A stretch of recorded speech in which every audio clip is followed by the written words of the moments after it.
Inside Bundaberg's flood zone, hundreds of homes and businesses now underwater. Tonight, our reporters are on the ground and on the water, taking you through the devastation. Exam meltdown, an outage halts NAPLAN tests for students across the country. Twists in the Iran soccer team asylum drama. More women choose to stay, then one changes her mind. Plus, the conflict across the globe leaves some local servos running dry. Water protesters accused of chanting to spark an historic hate speech arrest. And Queensland researchers uncover an unusual treatment for a highly contagious virus. This is 9 News Queensland with Melissa Downs and Joel Dry. Good evening.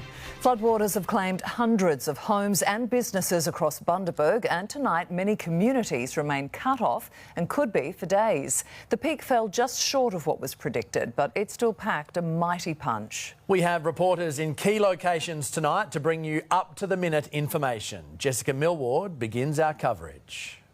From the air, you can see the magnitude of this flood. On the ground, the heartbreak is magnified. There's a cupboard up in the corner here and yeah, there's stuff everywhere. Boat is the only mode of transport around this part of Bundaberg right now. The Burnett River swallowing streets, homes, businesses. Even the local watering hole is under.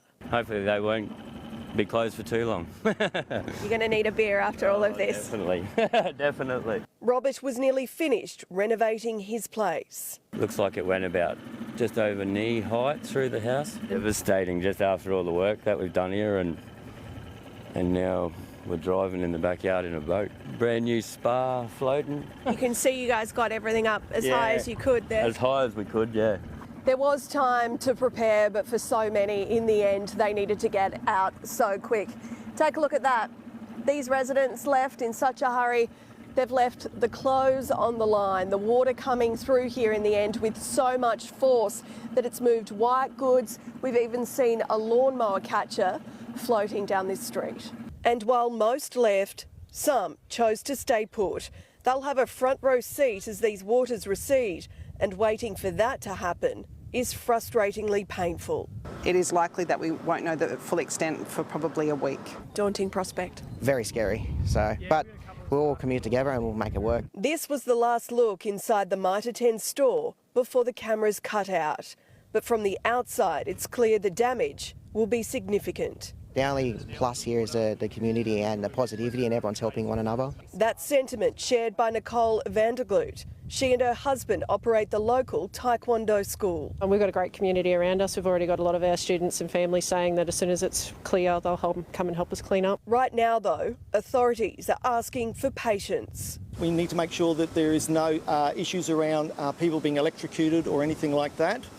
We need to make sure that the roads are safe. The Burnett River is slowly falling, but it's still angry. These boats tossed on each other like toys. The peak falling short of the prediction, rising to 7.4 metres. Muddy waters swamping bridges, petrol stations, traffic lights, schools. The iconic Bundaberg rum distillery is dry, but surrounded. More than 200 homes and businesses have been impacted. The Mayor warns the recovery could take weeks. Recovering emotionally, likely to take longer. It's a bit of a shock, that's to say. It just goes to show Mother Nature is very cruel in a way, I guess. When it comes down to the crunch, we'll get together and get it all done. We're all right. We'll be right. And Jessica joins us tonight in Bundaberg South. Jess, the community's in for a gruelling clean-up ahead. Evening to you, Joel. It certainly is. And I've just had word that the river has dropped below 7 metres. It is sitting at 6.9. That means it is no longer a major flood, but a major clean-up begins. And as Bundaberg residents know all too well, they are at the mercy of these floodwaters. They really just want to get in there now and get underway. But these waters can be just as unpredictable going down as they are on the way up. I want to bring you some breaking news now just into the newsroom. We've had it confirmed that 2 backpackers are missing in the flood zone. Whether or not they are in floodwaters or not is not yet clear, but their family are struggling to get a hold of them, and they knew that they were in the Kilkeevan area. So police are looking into that right right now as to try and work out where those 2 backpackers are, confirming they are missing in the flood zone tonight. Melissa. Jess, thank you. Straight to Abby Guerin in Bundaberg North now. Abby, thousands of residents there remain cut off from the rest of the city. Melissa, Bundaberg is really a tale of 2 cities tonight, even though there's only about 400 metres between the 10,000 residents here and the rest of town over there. With the Talon and Burnett River bridges closed, locals are having to take the long way around. We did it ourselves this morning. It's near on a 2-hour drive. The Mayor did say this morning that she was hoping that the bridges might reopen to traffic sometime today. Tonight we are still waiting, so plenty of inconvenience for locals. Luckily, some can still laugh about it. They've told me they don't mind being cut off from the rest of the town. Plenty of personality in this city, and it's pretty clear it'll be the power of the people that pulls this place through. It will no doubt be a tough couple of days and weeks ahead. Many times before, this town has been tested, and with each flood, the battlers of Bundaberg meet the challenge. These characters have character by the bucket load. Is this your rescue mobile? Yes, we're just so we know we can get some milk from our friend up the road. But bicycles and bare feet will barely get them past their mailboxes. Nicole Henderson's home is submerged, but she couldn't evacuate and leave her 93-year-old neighbour to ride out this flood alone. You guys have really banded together, haven't you? We have to. John and Diane Hutton are balcony bound, but after 2 decades here, they're battle hardened. Oh, guys, I'm so sorry. How are you feeling over there? Oh, we're feeling okay. Yeah, we've been through it before. These are the great lengths residents have gone to protect their belongings. This family's moved everything valuable up to the roof, and this is where they spent the night. In swags, quite literally high and dry. Just so then if we went to sleep, we weren't going to wake up in the water. Inside, very little has escaped a soaking. We've got shoes, a backpack, they're floating, and the bed here, well, that's a write-off. The living room now unlivable, but it could be days before the salvage operation gets underway. Brenton, this is devastating. Yeah, it's, I don't know, there's not much you can really do about it. But, I don't know, we'll work it out and we'll clean it up eventually. 4 floods in 15 years, Bundy can't catch a break. These guys are giving it a go anyway. We're having a barra Monday or 2 out here. Yeah. Maybe a barra Wednesday. It is my birthday, so we're going to go and have a couple of drinks. We're just blessed. Yeah. So we mightn't have power, but we've got smiles on our dials. That Rum City spirit, as always, rising well above the tide. In Bundaberg, Abby Guerin, 9 News. And as Bundaberg flood levels peak, attention now turns to the Western Downs, where some residents are tonight being told to leave now. Dozens of businesses and homes in Chinchilla have already been inundated with rapidly rising floodwater, and the worst is yet to come. Wading through their livelihoods knee-deep. We had a gym. Now we have a pool. Business after business in Chinchilla's town centre underwater. I only shifted into my new salon 3 months ago, and it's just, been all ruined overnight. Charlie's Creek swamping the Warrego Highway, cut off in both directions as floodwater seeps into shops and houses. A mad dash yesterday to get everything out. Johnny, up he goes. Oh, you legend. I'm very grateful because I would have lost everything if I didn't have all those people that just turned up. Local construction company Western Downs Civil going door to door, helping those caught off guard by the sudden inundation. It feels like a silent assassin because the sun's out, it's warm. It was just unbelievable to think how quick it just come. And its true impact is yet to be felt. Charlie's Creek is expected to reach 6.6 metres by 11:30 tonight, peaking at 6.8 metres tomorrow, sparking an emergency warning for those in low-lying areas to leave now. Yesterday, there was no water here. It's not going to peak until tomorrow, 12 o'clock. The local Acacia Motel opening its doors for those who have nowhere else to go. So we've got about 4 travellers who literally are stuck. Stranded but safe, bracing for a nervous night ahead. Hataya Gripsky, 9 News. Weather expert Garry Youngberry joins us now. Gaz, it has been blue skies today, but is there more rain on the way for these flood-hit areas?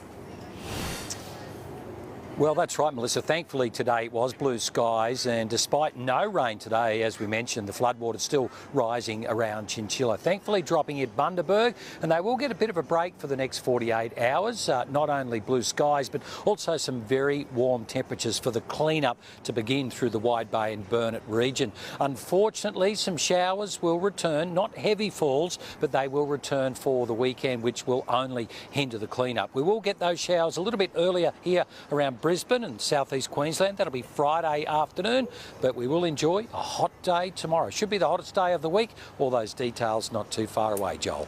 Thank you, Gary. Catch you then. The first results of today's NAPLAN tests are already in. A massive fail after a nationwide online system outage this morning. More than 1 million students were left in limbo, with education officials still scrambling tonight for answers. Test time, but on day one of NAPLAN, confusion in our classrooms wasn't caused by tough questions. Mine says 41 minutes, and I can see that some others say like 1 hour. Laptops alerting students to a national server crash as years 5, 7 and 9 tried to log on for their writing assessment.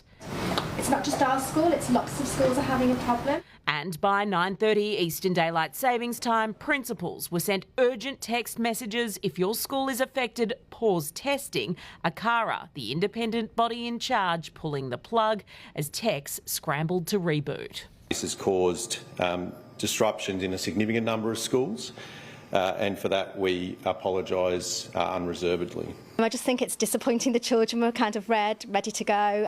1.4 million students were due to start the exams today, impacts varying across time zones. Some of them have been able to pause and restart, some of them were able to continue and finish. We don't know the numbers of those, and some of them have had to log in again and start from now.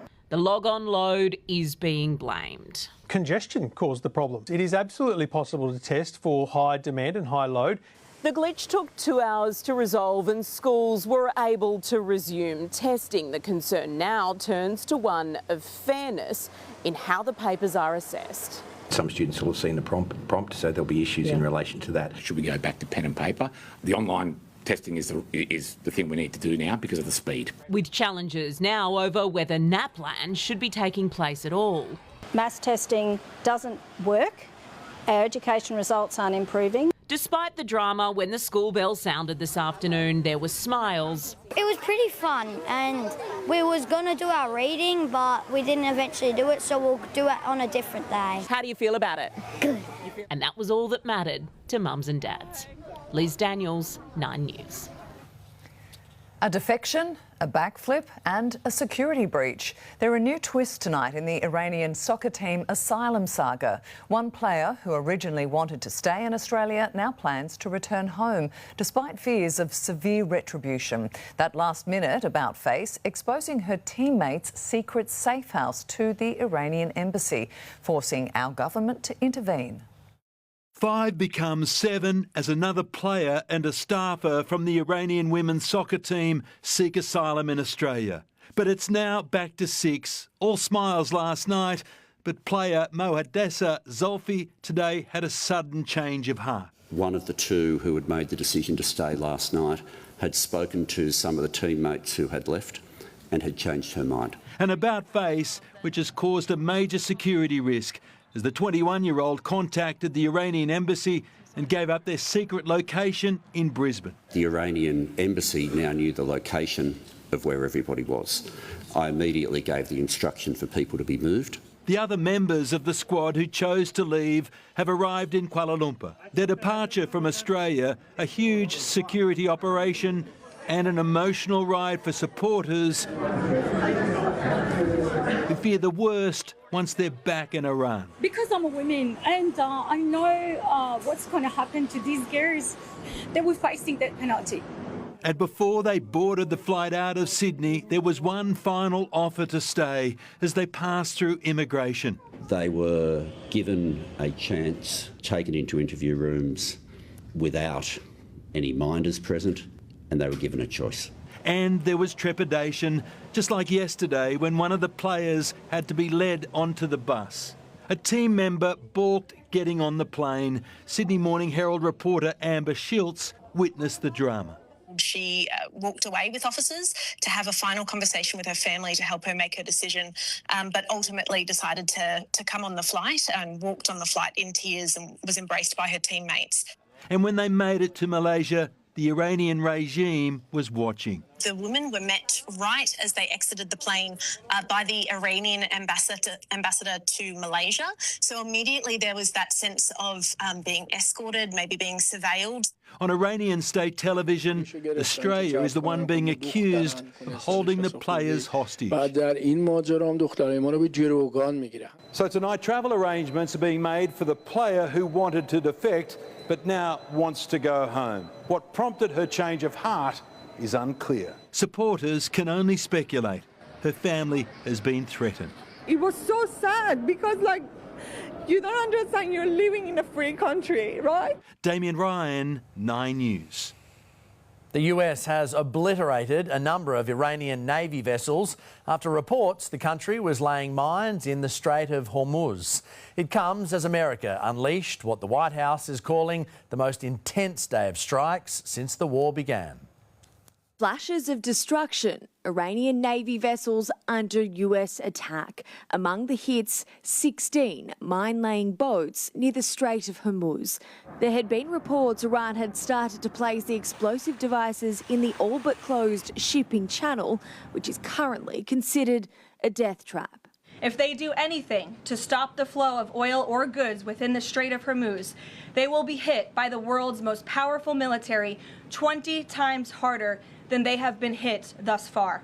On land, Iran was pounded in what's been labelled the most intense day of strikes so far.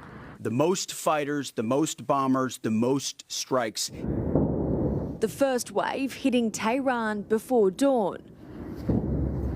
The Iranian Red Crescent's rescue teams searching through the skeletons of buildings, looking for survivors well into the night. The Pentagon releasing this map of its strikes over the last 10 days. Iranian air missile defence sites magnets for American missiles, but it's come at a cost. Officials confirming around 140 US troops have been injured in the conflict. 7 have been killed. A senior Iranian security official warning the US president, be careful not to get eliminated yourself. The IDF carrying out its own surge of attacks on Iran and in Lebanon. Israel's Air Force has rocked Beirut's southern suburbs. It says it's targeting Hezbollah infrastructure. But despite claims Iran's launch capacity is down to 10%, the strikes from Tehran continue. A CNN news program in Tel Aviv evacuating while on air. This is very dangerous. For millions of Israelis, it's in shelters like this one in Tel Aviv that they're forced to take refuge. The air raid siren ringing out more than 100 times across the capital since strikes began.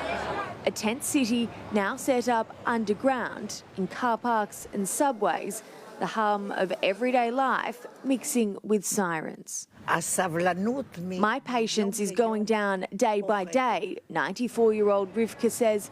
A normal they don't want to accept. I get trying to focus on the good, but we can't let it blind us from reality. In Israel, Mimi Becker, 9 News. The government says due to heightened security concerns, the embassy has been forced to close, but consular officials remain on the ground in Israel ready to assist. Embassies also forced to shut in Abu Dhabi and Dubai. It is a sign of instability across the region as Iran says it's launched its most intense strikes yet. Overnight here in Tel Aviv, there were 4 missile alerts, while the night before there was none. Tehran certainly ramping up its attacks. Protesters under arrest tonight for the first time. Police taking action using new hate speech laws. A pub fight ends with a man in hospital and another behind bars. Plus almost 200 kilograms of stolen copper uncovered during a southeast raid. And at the end of sport, the popular women's fashion brand that's landed itself in trouble.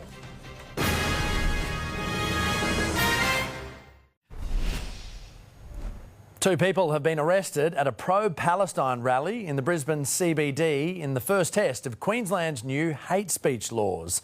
Live to Pat Heaney now. Pat, both people have just walked out of the watch house. Good evening to you, Joel. That's correct. The second person of those two has just walked out of the watch house behind me. The two of them, a man and a woman, arrested earlier today in pro-Palestinian protests that marched from Parliament House and through the streets of the city. It was the first test of Queensland's hate speech laws that ban the use of some symbols and phrases. Those laws were only rushed through Parliament last week and only ratified by the Governor, or signed off by the Governor, this morning. Now, a 33-year-old man arrested when he was chanting the phrase "from the river to the sea" to a crowd of protesters in front of him, and then again to officers as he was being arrested, and a younger 18-year-old woman arrested for displaying that phrase on her shirt. Now, I must note, as journalists, we are allowed to say that phrase to make for fair and accurate reporting and to explain why these people have been charged. We managed to chat to the 18-year-old woman as she walked free of the watch house. Here's what she had to say. I don't believe what I did was offending anyone at all. I wasn't doing anything violent. I had no intention of doing anything violent. And would you wear the same shirt again? After getting arrested, I would say no, because I don't want to get arrested again. But I still agree with what I did and what I said. Now, that woman avoided charges under these new laws, but the 33-year-old man has been charged. Melissa, he'll face court in April, and there is a potential penalty of 2 years jail time. Pat, thank you. More than 160 kilograms of copper and wiring have been seized in a raid on a Gold Coast home, believed to have been stolen from a building site. Authorities searched the address in late February, where they also discovered bolt cutters and other wire stripping equipment. A 50-year-old man has been charged, and police are investigating links to other similar incidents. A Queensland fireman is fighting for life after he was allegedly punched during a pub brawl at Logan, falling and hitting his head on the ground. Phone video shows 29-year-old Joshua Garry and 48-year-old Benjamin Pogromiotis exchanging blows yesterday afternoon in a car park outside the venue before one final punch sent the older man sprawling. Garry affronted court over the matter today. The long-time firefighter remains in hospital in a critical condition. An unusual treatment for a common virus. Tonight, the local breakthrough using seaweed to treat a highly contagious disease. That's ahead. The Nationals elect their new leader as another Queenslander announces a big political return. Why a boy guilty of a violent southeast home invasion will be back on the streets in a month. The Queen's show of support amid growing scrutiny of the royal family. And the big change coming to paid parking.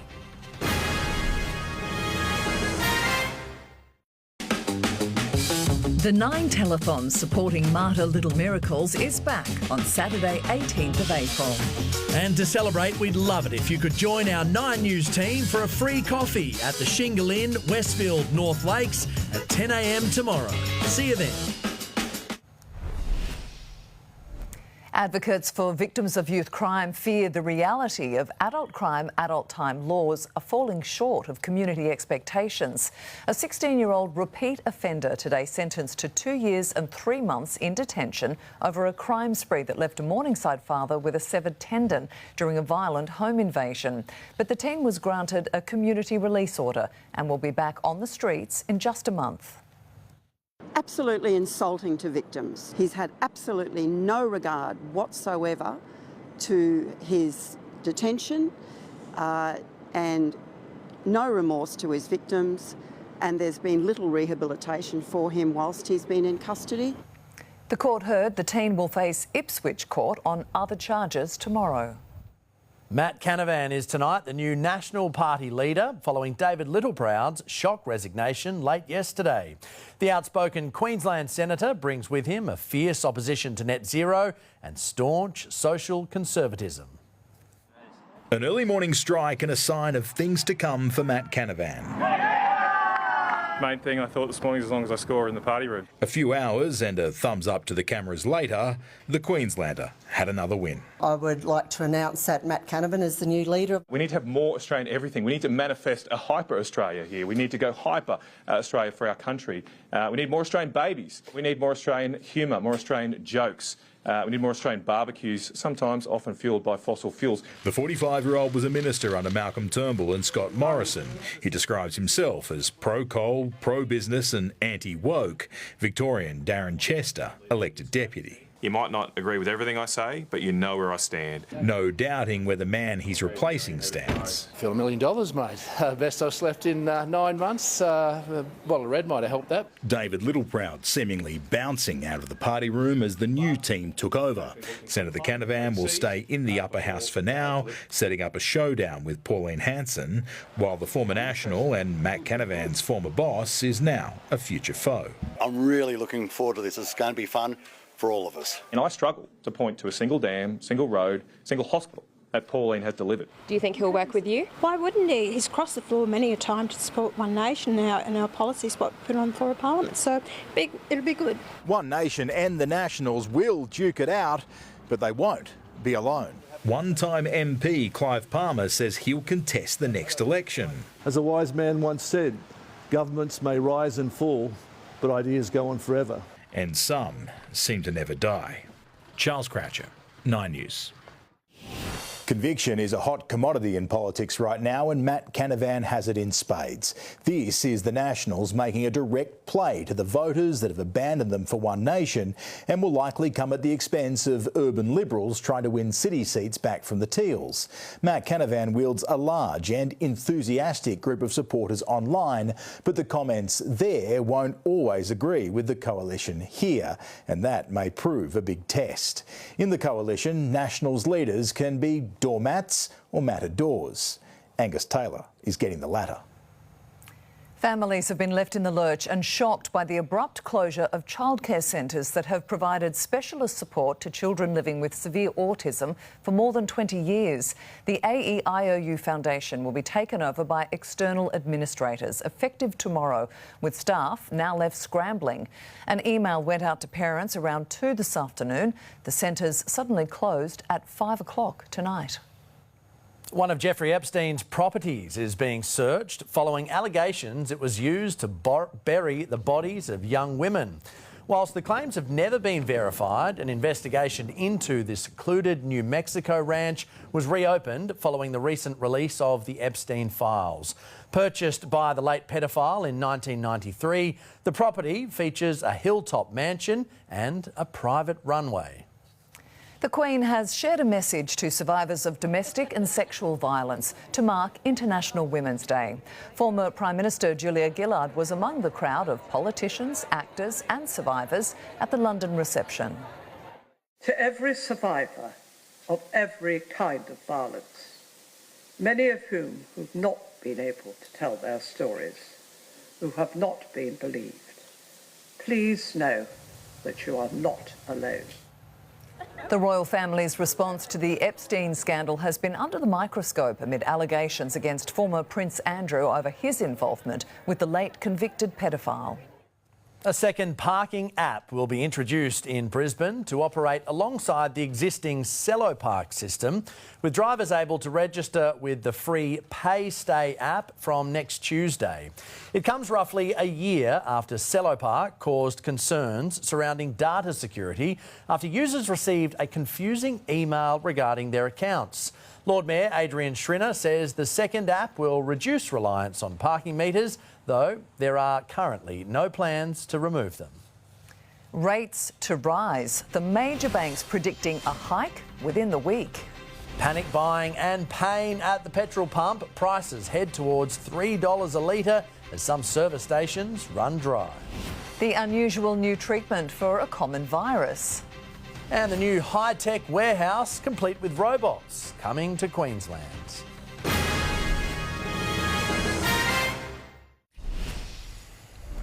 Economists are changing their forecasts with a rate hike next Tuesday now looking increasingly likely. Here's finance editor Chris Kohler. When the total national mortgage debt is $2.4 trillion, changes to official interest rates matter a lot. And today Westpac said it expects the RBA to hike rates next week. NAB also said that's looking likely. They're not alone. Economists at Citibank, UBS and Bank of America all agree. And the market is now pricing a 65% chance of a hike. So all that mortgage debt could be about to get more expensive. There was a modest rise on the share market today, with banks and miners leading the charge. And on the currency market, the Australian dollar is sitting above $1.20 New Zealand for the first time since 2013. And finally, Bunnings has once again topped the list of Australia's most trusted brands, according to Roy Morgan Research, ahead of Aldi and Kmart for the 8th quarter in a row. On the other end of the scale, though, Woolies remains in the sin bin with consumers, right there next to Optus. Conflict in the Middle East is leading to fuel supply shocks across Queensland. Straight to state political reporter Reece D'Alessandro. Reece, some servos are running dry. Yeah, Melissa, and the fuel giants are blaming a surge in demand. The Australian Institute of Petroleum is saying its members, Ampol, BP, Mobil and Shell, are seeing an unprecedented bout of panic buying. Because of that, the Big Four are prioritising those with long-term contracts, including their own bulk customers and retailers, and those smaller independents who don't have supply agreements and who rely on what's known as the spot market are not able to top up as usual, triggering sellouts, particularly in rural and regional areas. There was a big issue on the weekend when we had farmers that were shutting down particular activities. It's a peak period for us and for fuel demand, and we just, again, are frustrated by the squeeze in the supply chain. On prices, the petrol giants are saying local prices are following global prices, but the consumer watchdog is tonight seeking a please explain, both on the distribution issues and on how suddenly prices surged. Joel and Melissa, we're already hearing of some rural and regional locations that are fast approaching $3 a litre. Yeah, it's a concern, isn't it? Indeed. Thanks, Reece.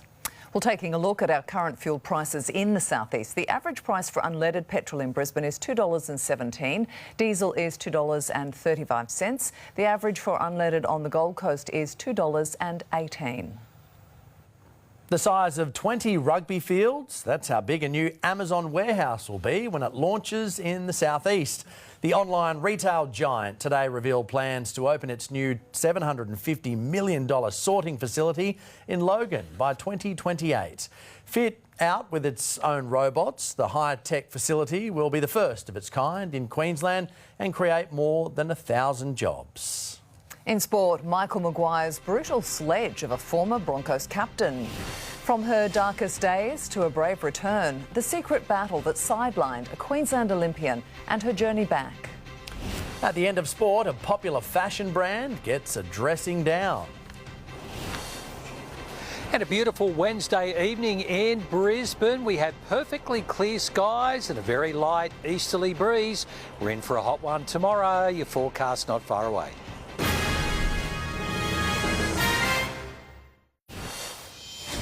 Good evening. Michael Maguire has snapped back at suggestions. His methods are again dividing the Broncos playing group. The premiership winning coach under the pump just months on from ending Brisbane's title drought.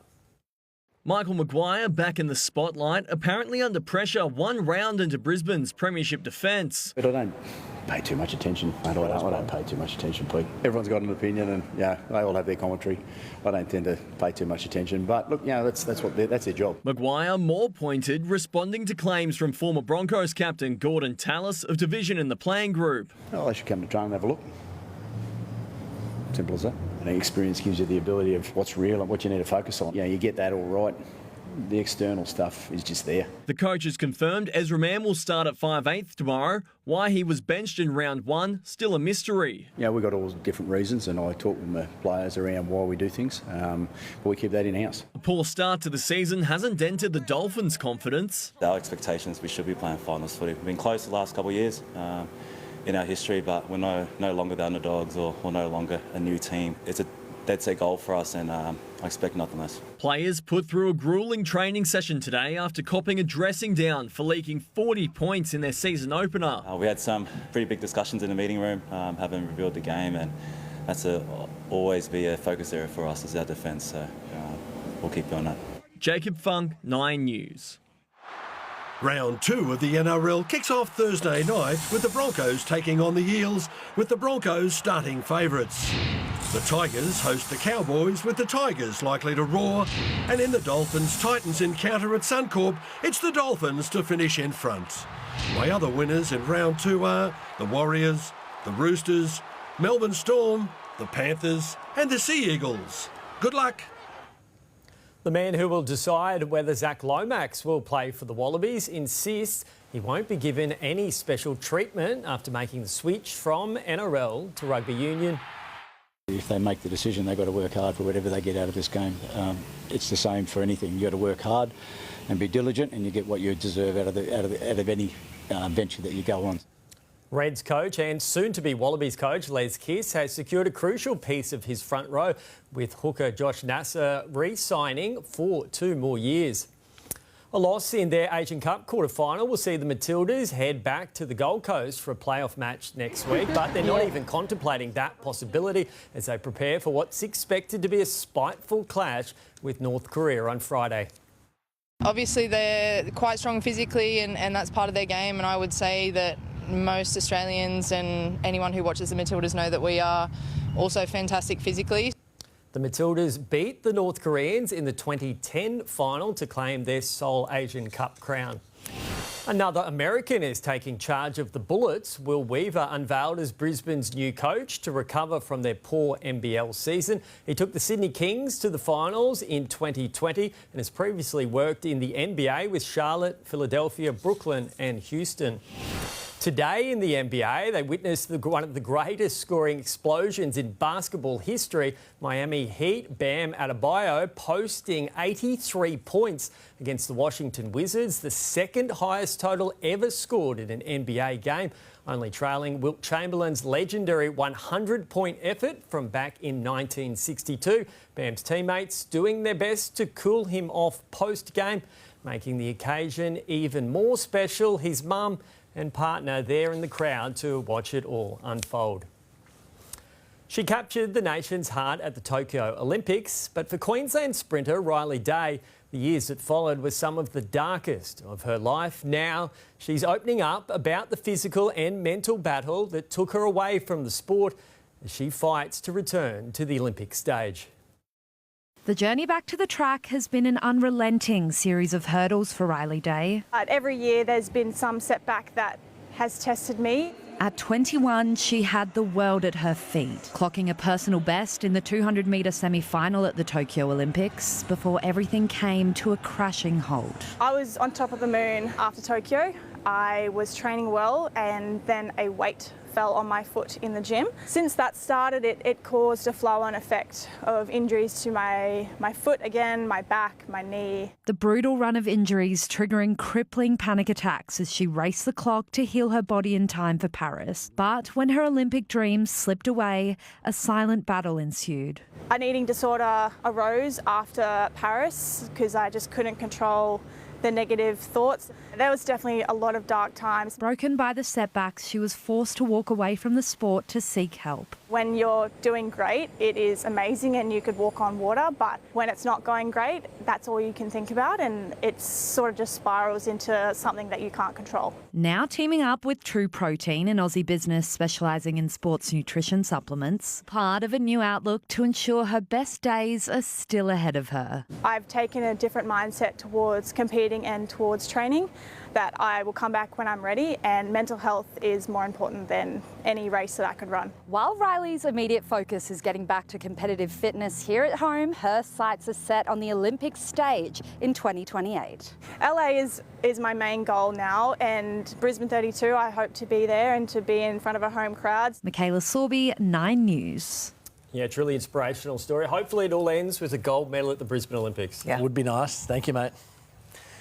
Activewear giant Lululemon has been fined more than $700,000 for breaching spam laws. The chain was found to have sent more than 370,000 marketing emails that did not include an unsubscribe feature.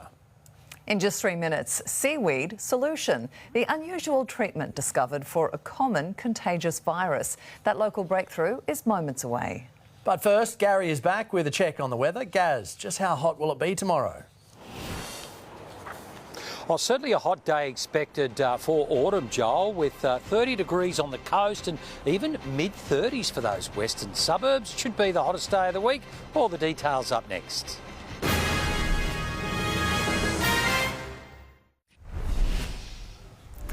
Seaweed is known for its health benefits, and now it might also be able to prevent a common stomach bug that causes gastro. Queensland researchers finding it could help block the highly contagious norovirus.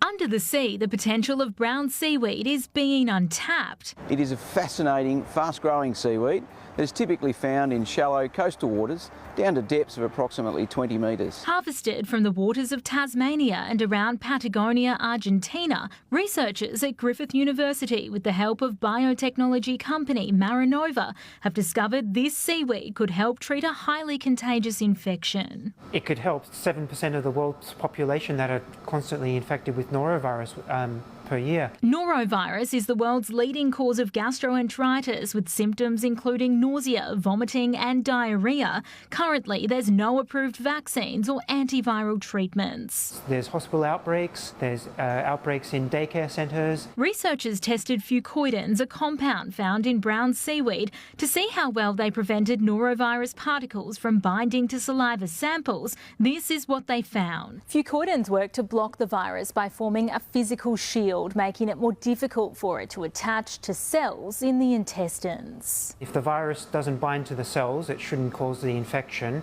and hence you shouldn't get sick. The compound is already being used in dietary supplements. Now researchers are working on how this type of seaweed could be formulated to maximise its effect in the body. It has almost no side effects, so it could be a really good opportunity to actually prevent this disease from spreading. Josephine Shannon, 9 News.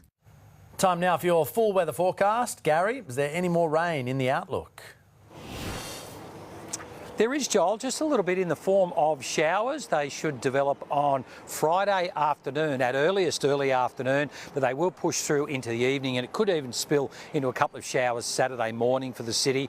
Nothing more really than 5 to 10 millimetres for Brisbane's rain gauge over late Friday and into Saturday. A little bit heavier up around the Sunshine Coast, maybe 10, 20 millimetres at max there, but it will end the week a little bit damp. But a hot one tomorrow, plenty of time to dry out. It will be the warmest day of the week. Let's have a look what we recorded today with our flyover. We're starting to see some slightly cooler overnight inland temperatures, not so much for the coastal fringe. The overnight low 15 degrees, shared between Oakey, Kingaroy, Beaudesert and Ipswich. Ipswich recorded the max today, 32, 31 for Beaudesert, 30 again right here in the city, 29 in Redlands and Coolangatta, 28 for the Gold, Sunshine Coast, 26 Toowoomba. Beautiful day. The weather map tomorrow, showers and storms will continue over the tropics. A front crossing the southeast corner of the country will bring gusty, cooler winds and showers to Victoria and Tasmania, while southern WA also feeling some cooler air and showers.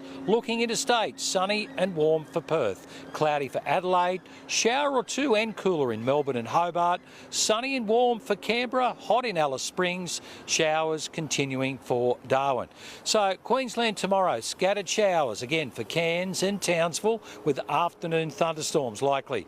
A morning shower in Mackay, but then a sunny afternoon. Sunny and low 30s in Rocky and Gladstone. Some early fog in Bundaberg, all that moisture, the remnants from that heavy rain, but it will dry out with 31 degrees. Sunny and low 30s for Maryborough and Gympie. Sunny inland, low 30s Roma and mid 30s in Longreach and Mount Isa. Heating up across the state. For the southeast tomorrow, some early fog patches clearing to a sunny and hot day. Overnight temperatures in the mid to high teens. Daytime temperatures ranging from low to mid 30s. Moreton Bay, it'll be the peak, probably the best day in the last couple of weeks. West-northwesterly winds 5 to 10 knots, tending northerly 10 to 15 knots. Some great surf tomorrow morning expected as well. Brisbane, early fog patches clearing to a sunny day. Look at the top, 34 degrees. Your outlook Friday 31, afternoon showers. Saturday a morning shower.